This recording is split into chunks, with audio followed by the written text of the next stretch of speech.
Hello friends, धेरै साथीहरूलाई अहिले यो इस्यु आइरहेछ, you can not comment right now, या स्प्याम कमेन्ट, या लिमिट रिच भनेर you can not comment on this post, या your limit is reach from today यस्तो, अनि स्प्याम भनेर you can not comment right now भनेर यस्तो नोटिफिकेसन आइरहेछ। यो आउनुको मेन रिजन के हुन्छ भने खासमा तपाईँहरूले यदि कसैको कमेन्टमा रिप्लाई गर्नुभयो भने कसैको कमेन्टले मात्र तपाईँले ओके ओके रिप्लाई गर्नुभएको छ, रिपिटेडली त्यही सेम टेक्स्ट तपाईँले रिपिटेडली रिपिट गरिराख्नु भएको छ भने यो समस्या आउन सक्छ। अनि दोस्रो के हुन्छ भने यदि कसैकोबाट चाहिँ या कुनै पोस्ट छ भने हामी कमेन्टमा क्लिक गरेपछि या रिप्लाईमा कमेन्टको रिप्लाईमा क्लिक गरेपछि फेसबुकले रिकमेन्ड गर्छ हामीलाई कि यो टेक्स्ट तपाईँले यो पोस्टको लागि सुटेबल हुन्छ, फेसबुकले नै रिकमेन्ड गरिरहेको हुन्छ। त्यस्तो केसमा तपाईँले फेसबुकको सेम रिकमेन्डेसन तपाईँले डिफ्रेन्ट कमेन्टमा रिपिटेडली कमेन्ट गर्नुभयो भने, बारम्बार त्यही कमेन्टलाई रिपिट गर्नुभयो भने त्यस्तो केसमा यसलाई स्प्याममा काउन्ट गर्छ। किनकि फेसबुकलाई के लाग्छ भने यसलाई एआई थ्रु गरिरहेछ या अटोमेटिक प्रोसेसबाट यसले डाइरेक्ट सेम टेक्स्ट र सेम कमेन्टको रिप्लाई सेम गरिरहेछ भनेर।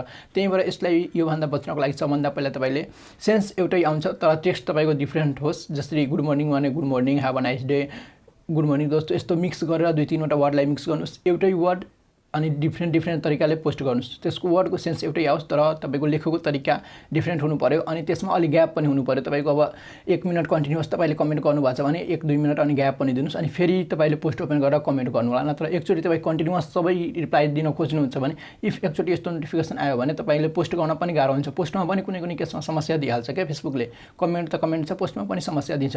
त्यही भएर तपाईँहरू सबभन्दा पहिला यसबाट बच्नलाई डिफ्रेन्ट कुरा मतलब टेक्स्ट चेन्ज गरी तपाईँहरू रिप्लाई गर्नु होला।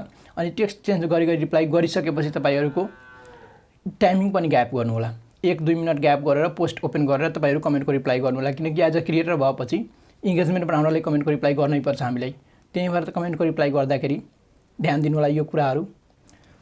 अब यसमा के हुन्छ भने तपाईँहरूको कन्टेन्टको रिप्लाई गरेपछि हाम्रो इङ्गेजमेन्ट बढ्यो तर कमेन्ट रिप्लाई बढीभन्दा बढी गऱ्यो भने यस्तो समस्या आइहाल्छ। त्यही भएर तपाईँहरू टाइमिङ म्यानेज गर्नु होला। अनि एउटै कुरा एउटै ग्रुपमा सेम कपी पेस्ट नगर्नु होला।